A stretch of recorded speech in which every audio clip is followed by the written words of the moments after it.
Hello, everybody. Welcome to Start Eating Masterclass. I'm Dr. Deb Butler. Welcome. And little housekeeping before we start today. First of all, I'm in St. Louis, Missouri, where guess what? The sun is out. It's like fantastic.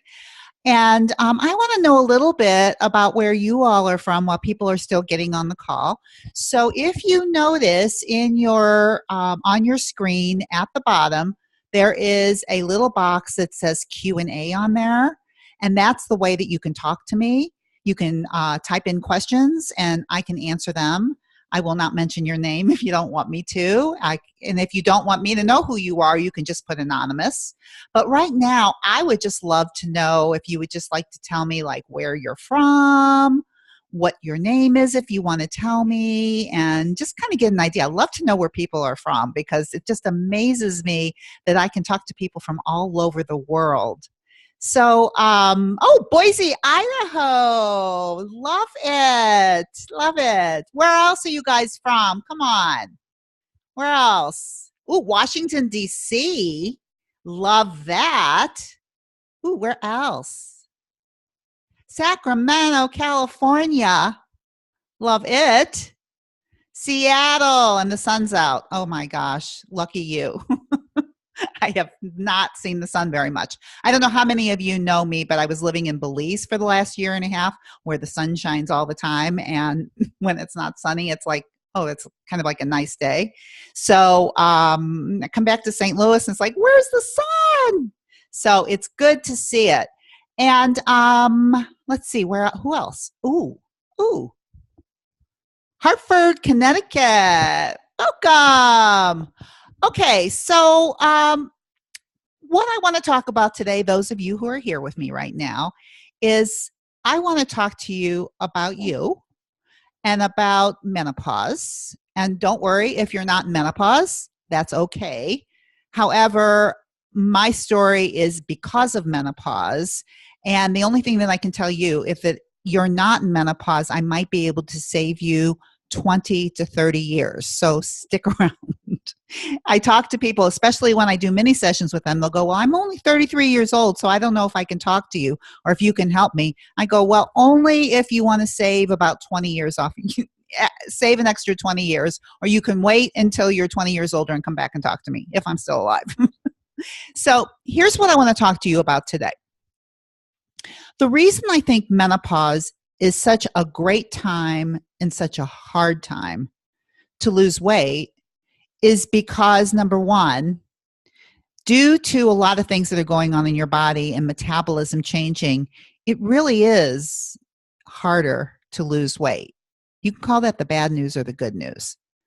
But the good news is if you've been trying to lose weight and gain weight and you've been doing it for a long period of time, aren't you sick of it?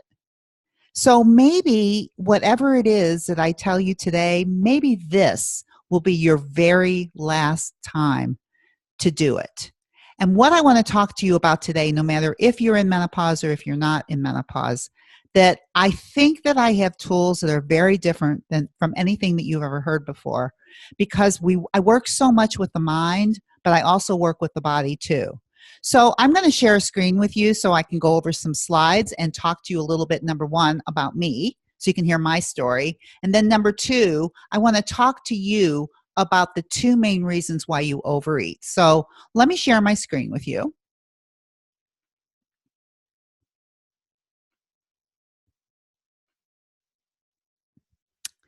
Okay, so stop overeating. Here we go. So me, you know my name, but what I want to tell you is that my story probably might not be that different from your story, or it might be. But I'm a chiropractor, and that's what did for 30 years before I started life coaching. But as a chiropractor, I consult people on nutrition. I helped people with exercise. I helped people lose weight by talking a lot about nutrition and what works in the body and what doesn't. And in the background, when I wasn't doing that, I was busy binging, overeating, and going to Weight Watchers. So for the last 30 years, from the time that I was about, well, maybe even more than 30 years, probably from the time that I was 13 years old until the time that I was 50, I was either on or off a diet. And Weight Watcher was my ticket, basically. I was a lifetime Weight Watcher member. And the way that I used Weight Watchers, and it's nothing against Weight Watchers, I'm sure it's very successful for some people, depending on how you use it. But for me, all I used it for was to lose weight. And then the minute that I would lose my weight, I mean, the second that I would lose my weight, I would think that I could just go back eating the way that I used to eat and desiring all the foods that I used to desire and being able to somehow figure out how I could eat those foods. And after 30 years of trying to do that, what I found out is that I never figured out how I could possibly lower my desire for eating and stop binging. When I turned 50, I decided to learn about life coaching. And I started with Martha Beck, and I ended up with Brooke Castillo of the Life Coach School, which she is unbelievable. She is my mentor now. I teach for her at the Life Coach School, and the tools that I've learned from her are just unbelievable, especially when it comes to weight loss. And here's the thing that I want to tell you about your weight. It's not about the food you're eating, even though it is about the food you're eating. It is more about how you think about what the heck it is that you're doing. And this is what I believed for 35 years, is that the only way that I could possibly, I either was losing weight or I was gaining weight. I had no clue what it meant to be at a normal weight and not gain or lose weight. Now, if that's you, what I also learned after learning these tools that I'm going to teach you today, I finally learned that deciding what weight you want to be at has so much to do with what's going on in your brain. And what I believed for 35 years is that I needed an external source outside of me to tell me what to do and how to eat. And if left to my own devices, my internal source had no clue what was going on. And when I heard this basic premise, and I'm telling you this is very, very basic, when I heard this basic premise of one thing, did you ever think to eat when you're hungry and stop when you're full? Do you even know what that is? And this is two of my basic tools, the physical hunger scale and the emotional hunger scale. Do you know how you feel? And do you know how hungry you are? Do you know when it's time to stop? And if you can't stop, do you know why? And I will tell you, if you can answer those two questions, which took me a long time to figure out, it's what I teach now, then I think that you can stay at a natural weight and have a better life. Certainly happened to me. And the problem, or the good thing about menopause for me, was the reason I was so motivated to find something different is because all my old tricks weren't working anymore. My old tricks of going to Weight Watchers, I would keep my points as low as possible. I would save them all. I would do all kinds of crazy things. I wasn't really eating healthy foods all the time. I was just trying to figure out how to get my points in and lose my weight. And when I decided that, you know what? Once my body's metabolism continued to decrease, which I want you all to know, from the time that you're 20 to the time that you're 50, your metabolism decreases so much that if you're eating the same amount of calories at 20 that you are at 50, you would have gained 30 pounds over your 30 years just by eating the same, which is really fascinating, which is what I figured out when I was going to Weight Watchers and the same thing wasn't working anymore. And I was so frustrated. And that's when I was in menopause, and I knew there had to be a better way. I just knew it. And it's not like I didn't have the information on the nutrition to eat, but what I didn't have is I just didn't have this information on how the brain functions. And I didn't have this information about the simplistic fact of, do you know when you're hungry and do you know when to stop? Because with everything that I did on diets, that was not something I ever answered for myself. Am I hungry or am I full? Do you ever do that for yourself?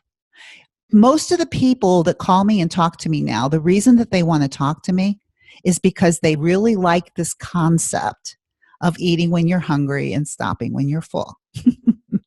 So I want to talk to you about that today, and I want to talk to you about why it's so hard once you've learned those two things, why it's so hard to stop. So I have advanced tools and I have like what I call my beginning basic tools. And I'm going to go over a little bit of both of those today. But what I want you to know that if you're in menopause is that there's a better way. And the best thing about if you're listening to this today is that you know that your old tricks aren't working anymore. Whatever it is that they are, starving for a few days to get that extra weight off, knowing that you're going to a wedding in 4 months and trying to figure out how you're going to look good for that, only to know that when the wedding is over, you're going to gain the same weight back, up and down, up and down. I get so dizzy thinking about it. And you can use this transition of menopause to make a decision that the only way you are going to be pro-aging after menopause is to be totally connected to your body.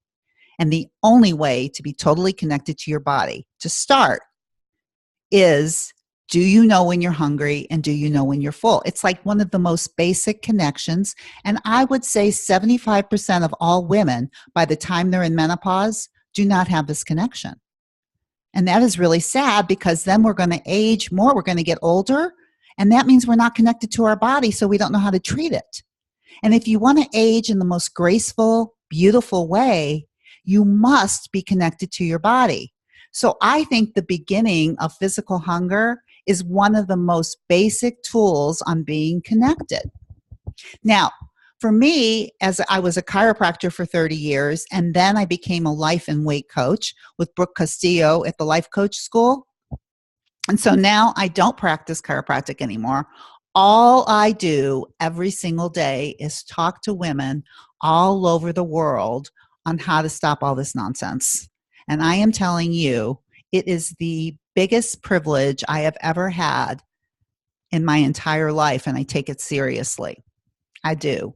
So let me go on and talk a little bit about what I want to talk about today. I'm not going to get in depth about a lot of the things that I'm going to talk about today because I want to talk about one specific thing. But I'm going to talk generally about the two reasons that we overeat. I'm going to talk to you a little bit about the most important thing to eat when you want to lose weight and the two things to avoid. And then at the end, I'm going to try and give you some ideas on how you can get help from me if you want it. But as we get into this, know that if you want to be more connected to your body, if you want to proactively age, then being connected to your body to be able to stay at a natural weight is just the beginning of overall health. They go together. And if you don't know when to eat and when to stop, you're missing the boat on all the signals that your body is giving you to tell you how to take care of it. And I can't think of a more important time than menopause. Okay, so this might be surprising to you, but if you're overweight, it's because you overeat, period. There is no other reason. Now, I know that there are some rare reasons why. I'm not going to get into that today, but if you think that you have one of those very rare reasons, this probably isn't going to be for you. But if you know that you overeat and you're overweight, listen in. Okay, so you overeat for two reasons. And the first reason is what I call overhunger.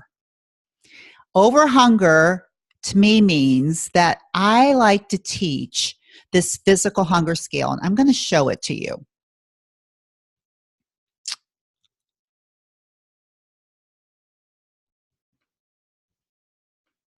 No, I'm not going to show it to you. It's going to be too hard. I want to talk about overhunger. So overhunger means I have a lot of women that will say to me, I've read about your physical hunger scale. And for those of you who don't know what this is, I have this physical hunger scale of when to start eating and when to stop eating. And basically this hunger scale goes from a -10 to a +10. A -10 means you're starving and a +10 means you're stuffed. And what I help you start to identify is when is it time to start eating and when is it time to stop eating.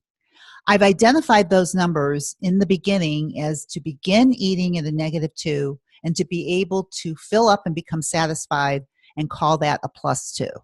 So if you think that you can eat, you can be hungry all the way to a -10 and you could stuff yourself to a +10, that's a lot of eating.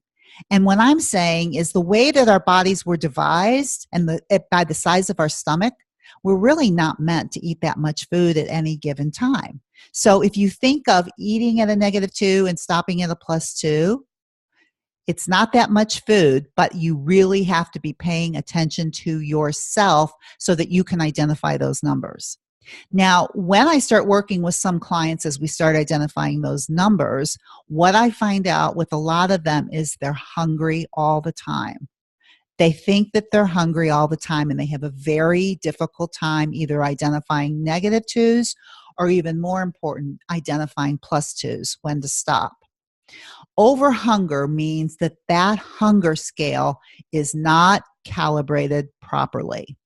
And that is what I'm talking about today. So that those of you, if you've been working with me before and you've been using my hunger scale and you can connect your dots and you can do the twos, then your hunger scale probably is more calibrated and you may not be dealing with over hunger. But I deal with so many people that have this that I want to really address it today. So overhunger is the first reason why you overeat, because your basic instinct, your basic hunger scale, the way your brain and body is working, not working properly due to the things that you think and the foods that you eat. The other reason that you overeat is not because of overhunger, being you're hungry all the time, but from over desire. You have this huge desire for foods and you feel like you must eat them. The biggest thing that I had an over desire for before I got really connected to my body was potato chips. I just felt like I had to eat them if I saw them, and I did not feel that I could just eat a couple. I felt like I had to eat the whole bag. I had a huge desire for it. And whenever I was on Weight Watchers, I wouldn't be eating the potato chips, or, I could have a certain amount of points, but it was really, really hard for me to control it because I had such a strong desire for it. And so I would have to use willpower, and willpower only lasts for so long.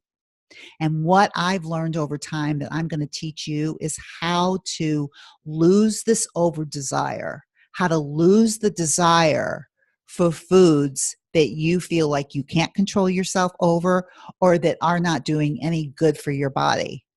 And over desire is controlled by your brain. But this is what I want to say about your brain. Your brain is working perfectly. Even when you feel like you can't control yourself around something or you have an urge to eat something, it's because your brain has been trained to believe that it's going to die if it doesn't have it. And that's how it felt with potato chips with me, is I felt like I had to eat them all. I felt like I had no control over them. And it wasn't because there was something wrong with my brain. It was because there was something right with my brain. My brain was trained to believe the potato chips was the answer to all of my problems. Your brain's main objective is to seek pleasure, avoid pain, and do what's working. Now, what do I mean by that?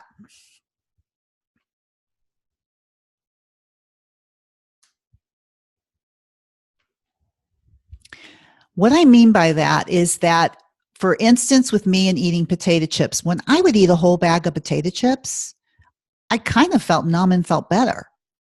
And I did this for so many years that my brain found this to be pleasurable. And whenever I felt bad, my brain had this automatic process of, I know what to do for you. I know how to keep you alive. I know how to do this. We're going to stay away from pain, which is negative emotion. And I'm going to find those potato chips for you that's going to seek pleasure. And you're going to feel so much better. It's like your brain is trying to save your life, and you've programmed it to do that. Now, here's the question. What would happen if you ate only when you were hungry and you stopped when you were full? Think of the potato chip thing, okay? Potato chips are sitting right in front of me. I'm not even hungry. Or I just finished a really healthy meal and I know that I'm full. I know that I'm at a +2. What would happen if that's all I did? What would happen if that's all you did? If you ate when you're hungry and you stopped when you're full? This is what would happen. These emotions that you see up on the screen, and I could put a lot more, is that you would start feeling disappointment. You would start feeling irritation. You would start feeling frustration. You would start feeling overwhelm, stress, boredom, restlessness, sadness, shame, anger, because the way our brains are functioning now, due to the way that we have taught it, is that whenever we feel negative emotion, our brain immediately goes to creating these urges of, I know what you need. And the reason that it thinks that is because we programmed it at who knows when. For me, probably when I was 12 or 13 years old, right? I didn't know. And I was eating for all kinds of reasons that had nothing to do with hunger. I was already going to Weight Watchers at 13 years old. And instead of trying to teach me how to handle these emotions, I was taught how to monitor the food that I was eating. And why didn't it work? Because I still had all these emotions and I didn't know how to feel them. So, you know what? If you eat when you're hungry and stop when you're full, sometimes this is what you're left with. They're called emotions. And once you're able to really be able to feel an emotion all the way through, you don't have to eat it. And you know what? That's really good news. So, with hunger, our bodies came equipped with the perfect instrument to tell us when we need fuel.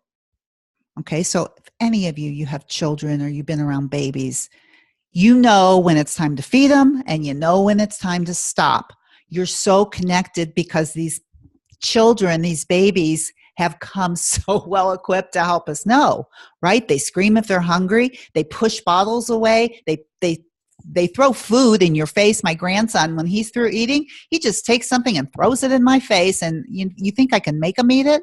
I can't, because our bodies, our mind-body connections are perfect. They tell us when to eat and when to stop.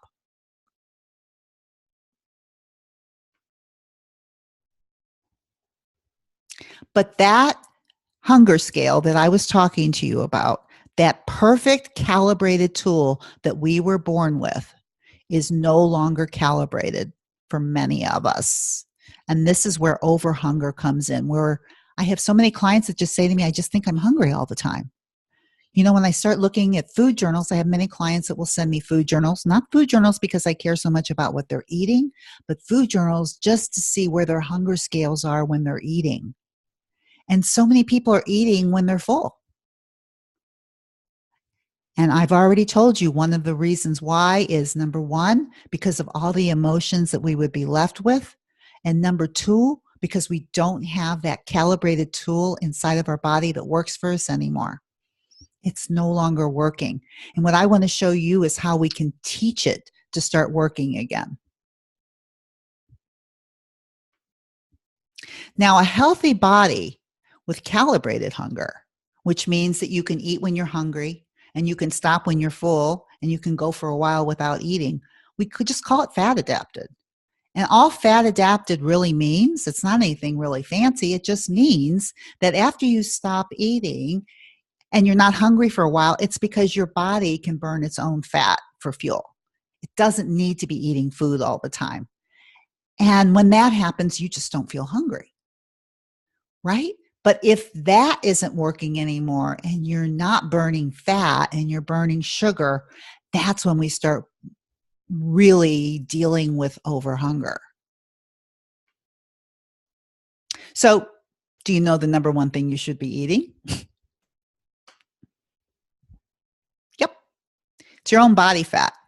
We call it dining in. But the only thing I mean by that is that when your hunger scale is perfectly calibrated, your body is burning its own fat all the time, and you're always at a natural weight, and you eat when you're hungry and you stop when you're full. It's not really that big of a deal. Now I know there's a lot of information out there about fat adaptation, and there's so many things that you can Google about it. But in the end, the most important thing is that when your body is calibrated properly, when you're thinking the things that you need to be thinking and you're eating the foods that your body really needs for fuel, it burns its own fat whenever it needs it.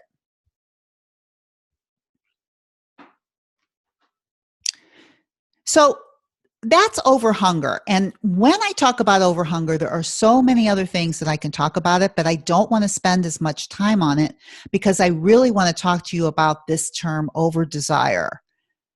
I think it's so fascinating because I think for so many of the people that I work with, they have so much desire for foods that they don't want to be eating, and they feel like they can't control themselves around it.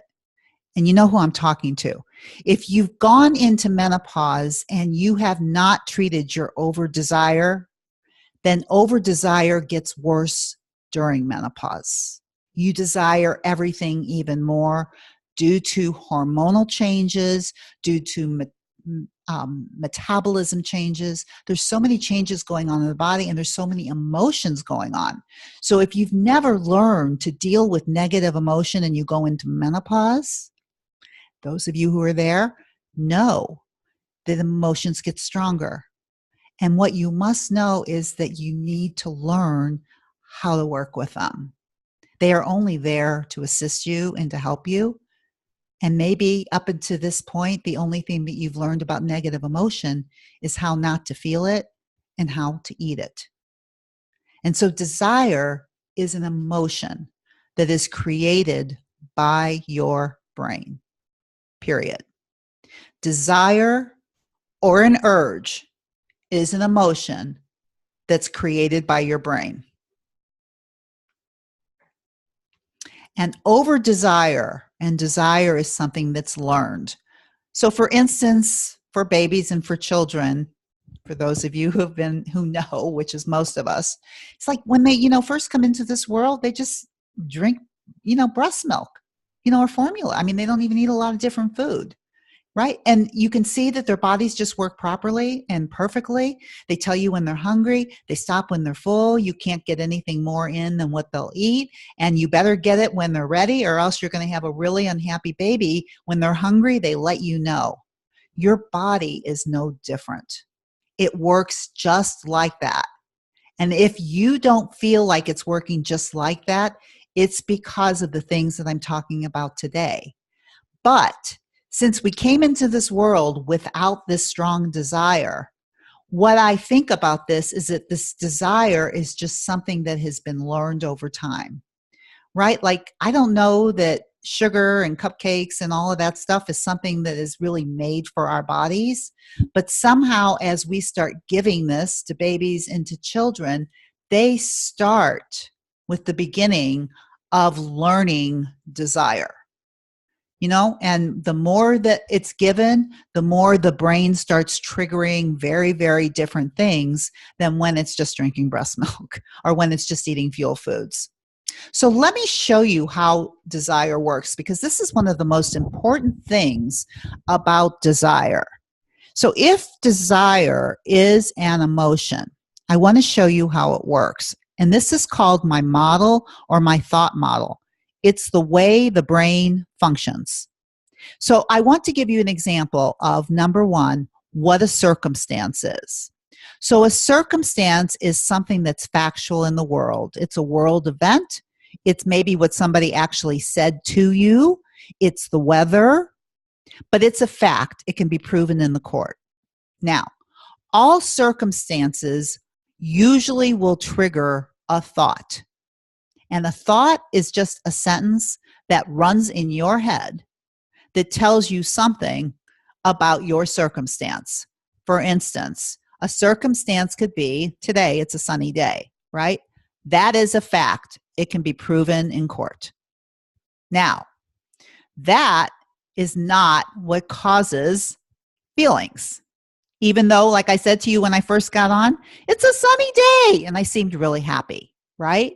But I wasn't happy because it was a sunny day. I was happy because that sunny day triggered a thought in my brain that said, the sun makes me happy. Now, there may be some people that don't like the sun, and they may think, oh no, the sun's out. It's the worst day of my life. Well, with that thought, it's going to cause a totally different feeling than the thought that I had about my sunny day. It makes me so happy. And so the feeling that I got, as you could see from me when I first started this, is how happy I looked. I didn't feel happy because it was sunny. I felt happy because I thought something about that sun that made me feel happy. And that feeling of happiness drives what I do or what you do. It's an action. It's what you do or you don't do. So for me, a sunny day, I love sunny days. It makes me happy and I feel happy. I get in on this webinar today. I feel pretty good and I'm acting happier. My actions are, I'm acting from how I feel. And actions always create a result, which is going to be an upbeat, happy webinar because I think I'm happy. That's the result. Now, I call this the model because I think this is a way for you to be able to take your brain apart. It's the way that I coach anybody, is I always try to figure out what this T line is. And we call it the T line for thoughts. We call it the C line for circumstances. We call it the F line for feelings. And we call it the A line for actions. And we call it the R line for results. So there's a circumstance that can trigger a thought that can trigger a feeling that can trigger an action, and an action that can trigger a result. Now, why is this so important to you? Well, I want to show you exactly how desire works by using this model, because desire is the feeling. And with any feeling, you know, from what I've just told you, that in order to have a feeling, you must have a thought. So if the desire comes from a thought, then what your brain is thinking is very important for you to know if you have over desire. Because it is something, thoughts are sentences that run around in your head, and guess what? You choose them. It's called mindfulness. Sometimes we don't realize that we're choosing thoughts that aren't serving us. We don't realize that we actually have a choice about our thoughts. Now, here's the truth. We have no choice about our circumstances. Circumstances are external. You can't really change them. If it's sun's out today, the sun's out. I can't put the sun away. The only control I have over the sunny day is what I want to think about it.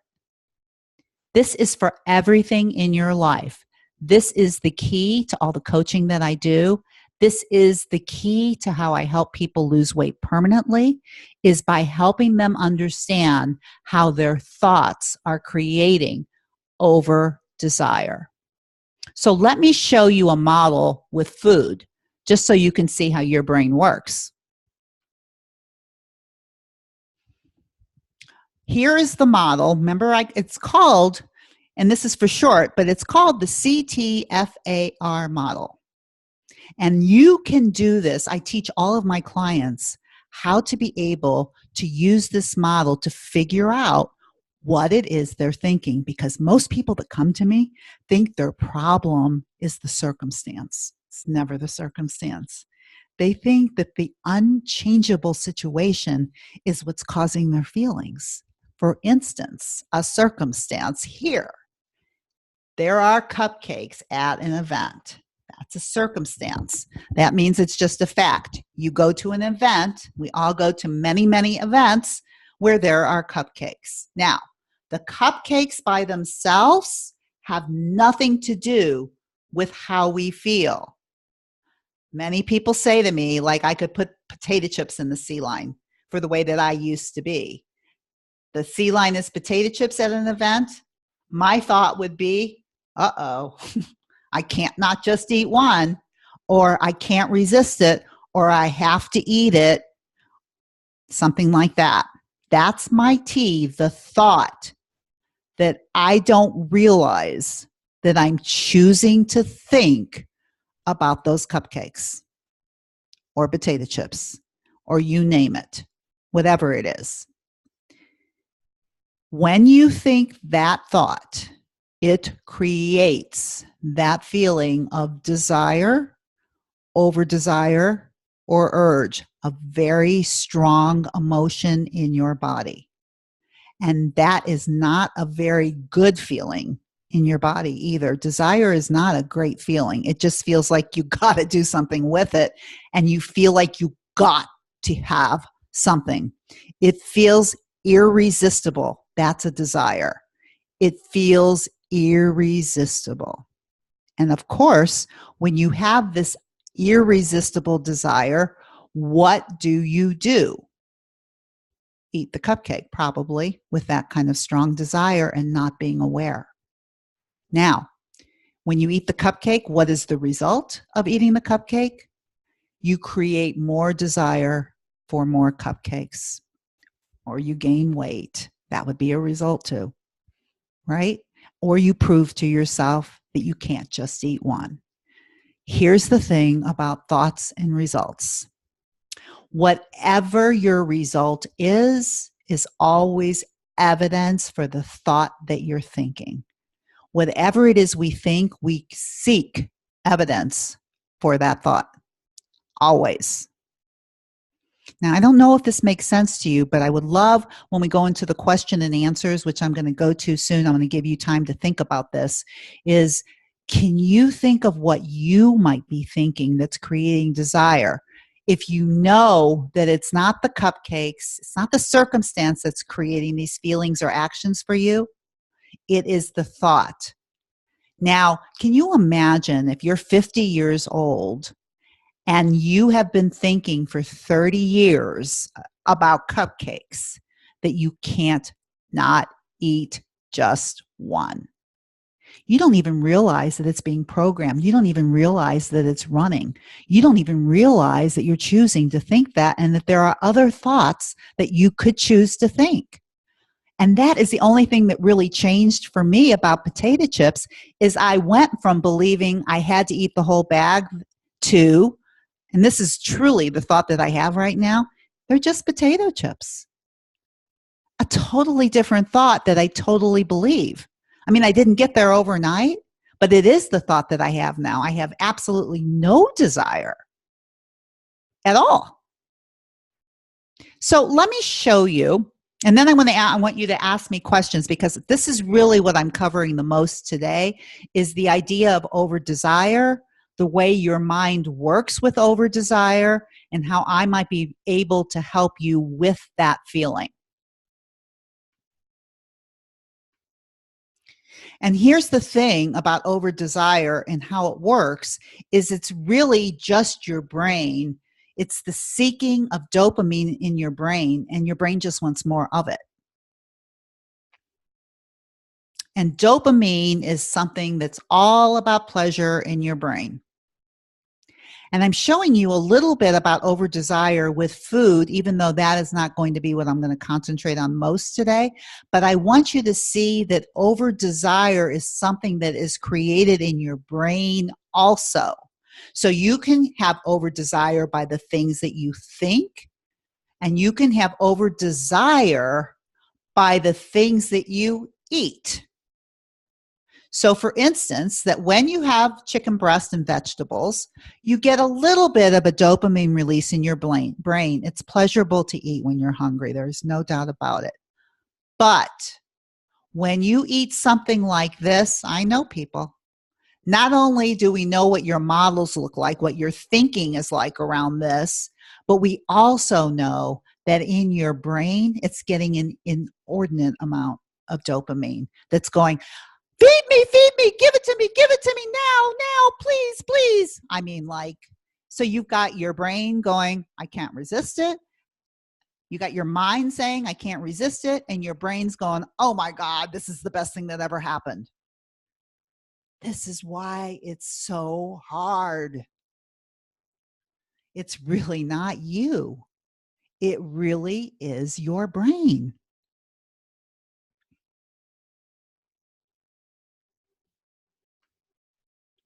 So before I go on, because I want to talk to you about urges, I'm going to ask you if you would like to ask me some questions. And I'm going to stop the share for a minute just to see if you have any questions. Because I think with this, I want you to realize that so much of what you think you don't have control over, you do have control over. But I also want you to see why it feels like you have no control. And, you know, one of the things that I think a lot of people talk about, or a lot of people will say to me, and I want you to think about this in terms of the model, because somebody's asking a question about this right now. And this is, how can I succeed at something like this when I have failed so much in my past? I get so many questions like this. And this is what I want to show you when you think about the model. So as you're listening to me and I'm telling you about this program that I do, and I'm talking to you about overhunger and over desire, that is the circumstance. It is a fact. This is what I'm talking to you about today. Now, what I'm showing you is that the person that's asking this question, they're wondering if they have failed so much in the past, how they can ever do this, that is a thought. Now, what I showed you about the model is if the circumstances, this program, what I'm talking to you about today, and you have a thought that I have failed so much in the past, I know I'll fail again, what kind of feeling do you think that is going to produce? A feeling of motivation? A feeling of determination? Absolutely not. It's going to create a feeling of doubt and uncertainty.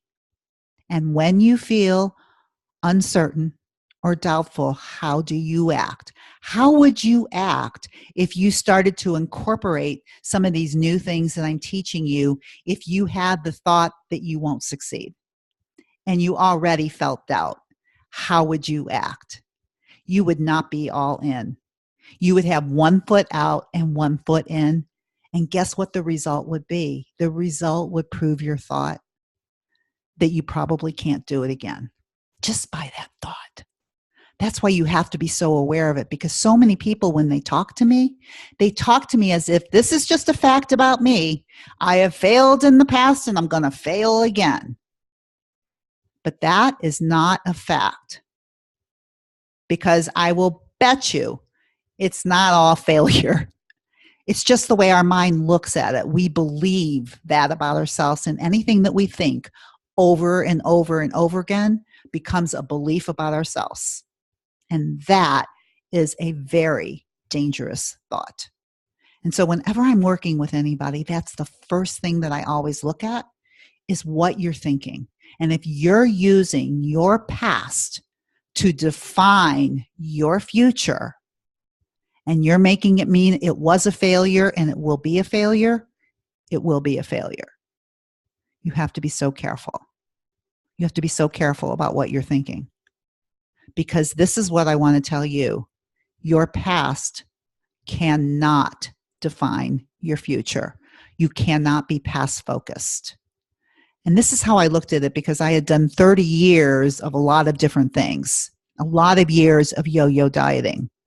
But once I had my mind more examined and coached, like I'm talking to you now, what I figured is that all of the stuff that I had done up until the time I was 50 prepared me to do something totally different. I knew what didn't work for me anymore, and I knew when I heard about this that this is what I was going to do.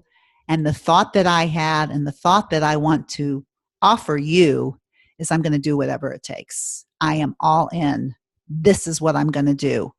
And no matter what, I'm going to keep doing it until I get the result that I want. That's the kind of thinking that will get you the results that you want. So if you are past focused on yourself about what you haven't done in your past and you want to stay there, no matter what I tell you, no matter how great these tools are, they're not going to help you until you are aware of what your mind is telling you. It's really, really important. So I'm going to go back to sharing my screen now, and I'm going to give you some more really good information about over desire.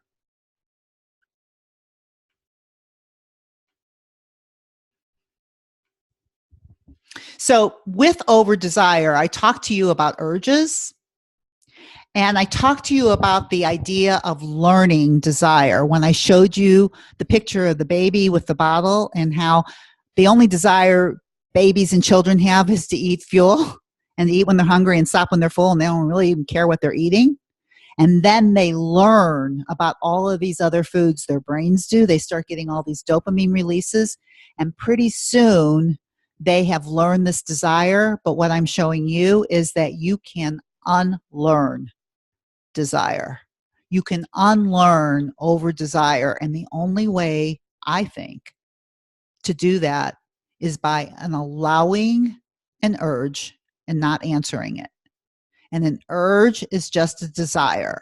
So when you have that feeling of this irresistible urge, there are 3 things that you can do. And what I'm going to tell you is that no matter what I tell you, they're all painful, no matter what you choose. So the only thing that I think when you're doing this is what's going to give you the best result, if you know that they're all uncomfortable. So if you know that a desire or an urge feels irresistible, it feels very uncomfortable in your body. For me, when I have an urge, it feels like a sucking in of my stomach. It's what it feels like. It feels like I got to put something in it. And if I give in to that urge, we call it responding to it or reacting to it. Now, if I see potato chips and I go, oh, I can't resist them, and I have that feeling of over desire and my action is to start eating them, then of course my result is that I'm going to prove the thought that I have to have them. And every time I do that, basically what I'm doing is I'm rewarding that urge. I'm rewarding it. I'm telling the brain, good, I'm uncomfortable. I have this desire. I have this huge dopamine effect. And the brain goes, I get it. I'm going to help you each time. Every time you're uncomfortable, every time you have this desire, I'm going to help you. I'm going to save your life, because your brain thinks if you don't eat it, you're going to die. That's how our brains function. They just want to save our lives. And so if our brains have been taught on this desire, then our goal is to teach it something different. And the one thing we cannot do if we want to teach it something different is reward it with the food that it's desiring. And that's the one thing we want to do. And what's uncomfortable about that is every time you reward it, you always feel bad about yourself. It's never a good thing because you don't want to be doing it. So here are your other 2 choices. The other choice you have is you can resist it. So you have the strong desire, you see the cupcakes, and then you say to yourself, I'm just not going to eat it. I really, really want it, but I'm just not going to eat it. And you feel really, really tense and you don't eat it. That's called resisting an urge, and that's also called willpower. And for those of you who try willpower, because that was my method for 30 years, is I would go on Weight Watchers and I would use my willpower not to eat certain food, but I always had the wanting and the desire to eat it. So it never went away, so I always went back to doing it. That's called resisting. If you're going to resist an urge, that means you're always going to want it, and sooner or later your brain's going to get it for you. And that is called yo-yo dieting. That's what I did for 30 years. If you're a yo-yo dieter, that's what's going on with you too, is you use willpower until you can't stand it anymore, and then you want to go eat again, and then you want to use your willpower again, and then you want to go eat again. And then you get menopause, and now you're more emotional, and now you want more food, and now you're gaining more weight, and you go, it's got to stop. You're right. It's got to stop. This is the way it stops. It's called allowing that urge or desire to be there without rewarding it. Now, this is also very uncomfortable, but I'm telling you, every single thing that I'm telling you, they're all uncomfortable. When you're using your willpower, you're still wanting it. You're trying to not want something that you want. And as long as you want it, you're going to get it. Now, when you're allowing this to happen, what you're doing is you're allowing that desire to just sit there. And you also are not rewarding it. It does not feel good. It's uncomfortable. And it passes.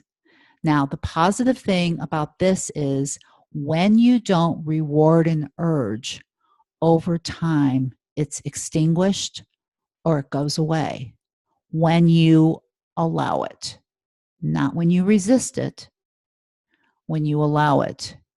This is so much of the work that I do when I'm working with my clients, is to teach them how to do this. And for all practical purposes right now, what I want to teach you about an urge is to give you a metaphor. And for many of you, if you've heard this before in my podcast or you've heard it before in this webinar, is if you can equate it to a screaming child, for those of you who have children or grandchildren, going to a grocery store with children and they see candy and they ask for it and you say no, and then they really want it and they start screaming and you say no, and then they're screaming at the top of their lungs and you say yes. As soon as you say yes and you give into that urge, you are rewarding that behavior. And what is going to happen, do you think, the next time you go to the grocery store with those children? It's not rocket science, because we know how children are. They will scream, they will do whatever they have to do to get the candy, and they will do it. And the more you reward it, the more they will do it, and the louder they will get. That's what happens every time you react or give in to one of your urges. And if you've been giving into urges for 30 years and you're in menopause, your brain is screaming like a little toddler, and it feels like something you have to do because you can't take it. It's like a screaming child. Okay, I'll give it to you. And yet, with a screaming child, and I was in early childhood education before this, I know with a screaming child, the only way to discipline a child, if you want to have a well-behaved child who's in control, is you stop rewarding that behavior and it extinguishes it. And that is what has to happen with these urges. I call it the river of misery because it is not comfortable in the beginning. The only thing that I can promise you is that if you're able to start doing it, what you will create is you will start creating a less of a desire for anything. And what I want for you is to be able to be around food and to just see it as food. Potato chips, so what? Cupcakes, so what? Wine, so what? As opposed to the people that I talk to, I just can't control myself. I just have to have it. I don't know what's wrong with me. That's what happens. So,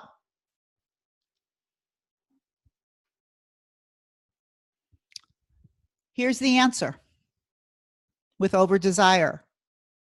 You have to be willing to feel what's real and not try to escape it by eating. And if your brain's used to doing this for 30 years, this is not going to feel good because you're just not used to feeling what's real. But those feelings that I talked about in the beginning, like frustration and overwhelm and stress and disappointment, they're all there for a reason.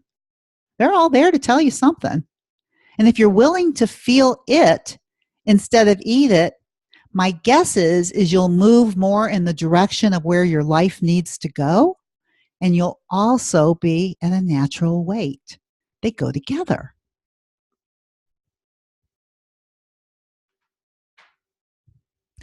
Food is fuel for your body, people. It's not entertainment, and it's not joy, and it's not escape. Never was meant that way. And we have only learned to do it that way. And when people talk to me, they say, I just want to be normal. I just want to be able to eat. I just want to be able to blah, blah, blah, blah, blah. But what I'm saying to you, you really don't want to be normal. Because what is normal in our society is overeating and using food for all the wrong reasons and saying that's how I want to be because that's how other people are. We have a very big problem in our society because we don't see food as fuel for our bodies anymore. We see it for entertainment, we see it for joy, and we see it for escape. That's what we see it for. I want your food to be boring, and I want your life to be exciting. And the way to do that is to start losing the desire for foods that do nothing for you, and to start increasing your desire for taking care of your body and fueling it the way it was born to be. Now, before I go on anymore, does anybody have any questions? And then I'm going to tell you how you can get more help from me if you want it. Questions, anybody?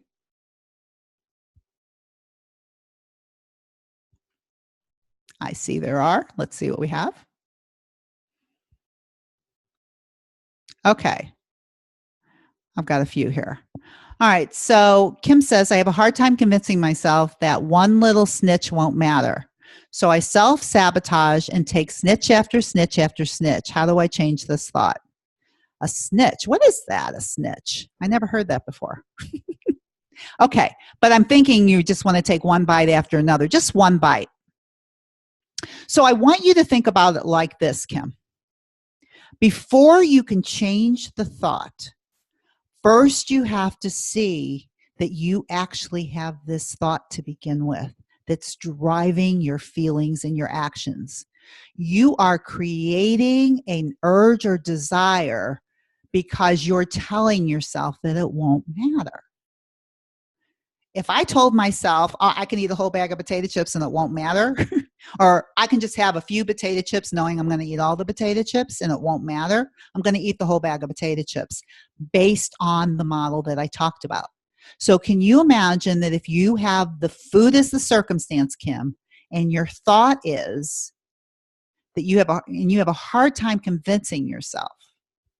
Right. And that's even interesting too. You have a hard time convincing yourself that one little snitch won't matter. Well, you know what I would be doing when I think about that? If the thought is, oh, one bite won't matter, that thought is a very poisonous thought. When you see that thought pop up, oh, go ahead and have it. It won't matter. And what do you mean? And so I self-sabotage. And I take snitch after snitch after snitch. How do I change this thought? So I'm not sure what you mean, Kim. Like you have a hard time convincing myself that one little snitch won't matter. So your first thought is, oh, go ahead and eat it. It won't matter. But I'm not sure what you mean that you self-sabotage yourself and you take more. Because that would be almost like a different thought. Like my guess is when you're doing it, you're not thinking that you're hurting yourself. See, we look at it afterwards and then we tell ourselves, okay, we tell ourselves it won't matter. And then when we overdo it and it does matter, then we tell ourselves that we're self-sabotaging or hurting ourselves, right? So we have to catch ourselves in the thought that's creating the desire that it won't matter. Like Kim's saying, I convince myself that one little snitch won't. Right. Yes, Kim, right. That's the thought that you want to talk about because it's not like you're convincing yourself. You're just thinking it. Anything we think, we believe. You have to get to a point where you believe that thought's not working for you. What would you think instead? Well, first you have to think, do I really want to believe that it won't matter if it's not giving me anything that I want? You have to know that it's not giving you anything you want. You have to know that it's creating this over desire and making you feel like you're out of control when you're totally capable. So it begins with first realizing that of all the thoughts that you could choose to think, I'm choosing to think that that one bite won't matter. How about this thought? Every bite I take matters. Everything I put in my mouth matters. It's up to me to decide what I want to eat and what's going to fuel me. It's like the difference between creating desire and creating certainty about what it is that you want. Does that make sense, Kim? You can tell me. I'm going to go on to the next question. So somebody else asked me, I don't know how to say your name. Is it Kateri? Kateri? Such a pretty name. But anyway, Kateri says to me, oh, good, Kim, thanks. So Kateri says to me, we socialize or have special occasions. The foods are central shared experience. How do we live socially without partaking in the desirous food? Such a good question. So many people ask this. And let me tell you what, this is what's not really normal about what our society is all about. So why do we socialize? Now, if the only reason that you socialize is to eat, don't you find that fascinating? That's where I would start. The second thing that I would look at is when I'm working with clients is what is the main reason that you're with the people that you're with to begin with? What makes you think just because food is there that you have to eat it when you're socializing? So if you're hungry and you're eating with people, you can eat, right? We eat when we're hungry and we stop when we're full, and we fuel ourselves with foods that's going to do it. Now, if you're at a social occasion and you're not hungry or there's food there that's not going to fuel you, why do you have to eat it? That's really my question. Why do you think you have to do it just because you're socializing? All of the thoughts that come up around that are your work, Kateri. That you think, what will they think about me, possibly? Or I'll hurt their feelings, or they're going to think I'm weird, or I can't control myself. Any of those thoughts are going to create a very interesting feeling and creating an action for you that is not going to give you what you want. That's why it's so important to know what it is that you're thinking. Was that helpful, Kateri? Yes. Oh, I pronounced your name. Good. Does that make sense, Kateri? Or now I forgot what I said. Kateri or Kateri?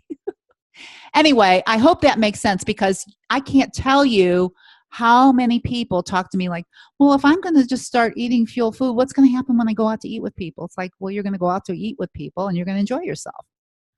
Period. Well, what about if there's cupcakes? Well, then you're not going to eat them.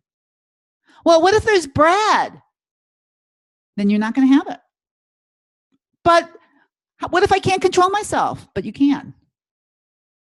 You see? We have a lifetime of crazy thinking. It's got to stop. So here's what I want to offer you. I'm going to share my screen with you one more time before we get off.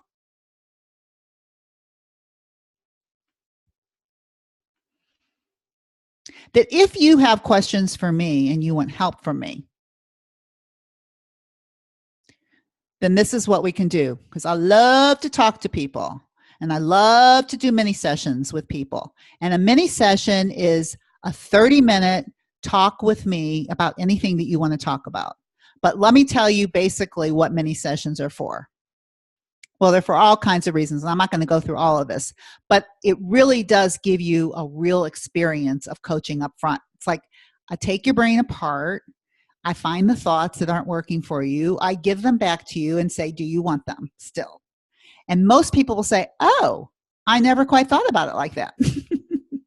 And that's because without coaching, to me, this is really difficult because you just can't see what is going on in your own brain. You just can't see it. What you think is going on in your brain, you think are facts about you. You think they're circumstances. That's why I show you the model.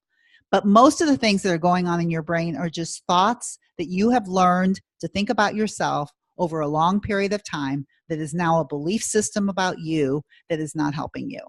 I want to find those thoughts, show them to you, and then help you think something differently. But first, you have to know what you're thinking. It starts with that. That's what this mini session is about. And of course, if you're a good fit and you want to learn more, I'll tell you about my individual coaching program, which is fantastic. But it's not high pressure or salesy, if that's even a word. But it will help you change the things that I'm talking about in this. And there's so much more that I do, but I really wanted to talk to you about the idea of over desire today for you to see that it's a feeling that's created by you and the food that you eat, and that the control is totally within you. Totally. So if you want to schedule a free mini session with me, I don't know that this is the right link.